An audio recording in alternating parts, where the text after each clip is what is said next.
ದಲಿತ ವಿರೋಧಿ ಆಗಿಲ್ಲ. ಹೇಗೆ ಇವಾಗ ಬಲಗೈ ಸಮುದಾಯಕ್ಕೆ ಎಡಗೈ ಸಮುದಾಯದವರೇ ಅಡ್ಡಗಾಲ ಹಾಕಿದ್ರು ನಾವು. ನಿಜ, ಅದು ಗೊತ್ತಿರೋ ವಿಚಾರನೆ. ಇವತ್ತಿನ ನಾನು ಕಳೆದ 2 ಚುನಾವಣೆಗಳಲ್ಲೂ ಕೂಡ ಎಡಗೈ ಸಮುದಾಯದ KH ಮುನಿಯಪ್ಪನವರ ಎಲ್ಲ ಸಹಪಾಠಿಗಳಲ್ಲಿ ನಮಗೆ ಮಾಡಲಿಲ್ಲ, JDS ಮಾಡಿದ್ರು. ಅದು ಹೊಸ ವಿಚಾರ ಅಲ್ವೇ ಇಲ್ಲ. ಪ್ರತಿ ಬಾರಿ ಕೂಡ ಅವ್ರು ಗೆಲ್ಲಬೇಕು, ಅವ್ರ ಮಗಳು ಗೆಲ್ಲಬೇಕು, ಅವ್ರಿಗೆ ಬಲಗೈ ಸಮಯದ ಓಟ್ ತಗೊಂಡು ಗೆಲ್ಲಬೇಕು, ಅಲ್ಲಿ ಹೋಗಿ ನಮ್ಮ ಲೆಫ್ಟ್ ಕೋಟ ಅಂತೇಳಿ ಅಧಿಕಾರ ಚಲಾಯಿಸ್ಬೇಕು. ಅವ್ರ ಅಜೆಂಡಾ. ನಾವು ಕೂಡ ಅವರಿಗೆ ಮತ ಹಾಕ್ತೀವಿ, ಗೆಲ್ಲಿಸ್ತೀವಿ. ನಮ್ಮಲ್ಲಿ ಕಳೆದ 25 ವರ್ಷಗಳ ಕಾಲ ನಾವು ಲೆಫ್ಟು ರೈಟು ಅಂತ ನೋಡಿಲ್ಲ. ಎರಡೂ ಒಂದೇ ಅಂತೇಳಿ ನಾವು ಸ್ಟ್ರೈಟಾಗಿ ಹೋಗ್ತಾ ಇದ್ವಿ. ಆ ಲೆಫ್ಟ್ ಹುಟ್ಟಾಕಿದ್ದೀವ್ರಿ ಅಲ್ಲ ಸಾಹೇಬ್ರಿ ಅಲ್ವಾ?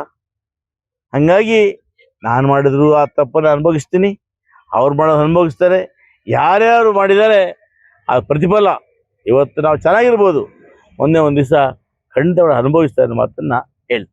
ನೂತನವಾಗಿ ಪ್ರಾರಂಭವಾಗಿರುವ ಶ್ರೀವೇಣು ಟಿವಿಎಸ್ ಶೋರೂಮ್ನಲ್ಲಿ ಟಿವಿಎಸ್ ಕಂಪನಿಯ ಎಲ್ಲಾ ರೀತಿಯ ಪೆಟ್ರೋಲ್ ಮತ್ತು ವಿದ್ಯುತ್ ಚಾಲಿತ ಬೈಕ್ಗಳಿಗಾಗಿ ಎಂದೇ ಭೇಟಿ ನೀಡಿ. ವಿಳಾಸ ಬೈಪಾಸ್ ರಸ್ತೆ, ಮಾರುತಿ ನೆಕ್ಸಾ ಕಾರ್ ಶೋರೂಮ್ ಪಕ್ಕ, ಕೋಲಾರ.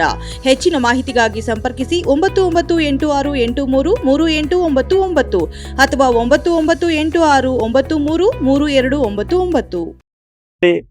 ಸೂಕ್ತ ನಿರ್ಧಾರ ತಗೊಳ್ತೇವೆ. ಸಾಧ್ಯವಾಗಿ ಒಮ್ಮತ ಮೂಡಿದ್ರೆ ನಾವೆಲ್ಲ ಕೂಡ ರಾಜೀನಾಮೆ ಕೂಡ ಸಿದ್ಧ ಇದ್ದೀವಿ ಅನ್ನೋ ಮಾತನ್ನ ಇವತ್ತು ನಾವು ಹೈಕಮಾಂಡ್ಗೆ ಸ್ಪಷ್ಟವಾಗಿ ಹೇಳಲಿಕ್ಕೆ ಬಯಸ್ತೀವಿ. ಡೆಲ್ಲಿಯಲ್ಲಿ ಕೂಡ ಕೆಲವರು ಇಲ್ಲಿಂದ ಹೋಗಿರ್ತಕ್ಕಂಥ ಮಹಾಭಾವ ಕಾರಣದ ಕೈಗಳು, ಇನ್ನೊಂದು ಕಡೆ ಎಲ್ಲೋ ಬೇರೆ ಬೇರೆ ವ್ಯವಹಾರಗಳಾಗಿದೆ ಅಂತ ಕೂಡ ಗೊತ್ತಾಗ್ತಾ ಇದೆ. ಇದು ನಾನು ಸ್ಪಷ್ಟವಾಗಿ ನನ್ನ ಯಾರ ಮೇಲೆ ದೂರ್ಲಿಕ್ಕೆ ಹೋಗೋದಿಲ್ಲ.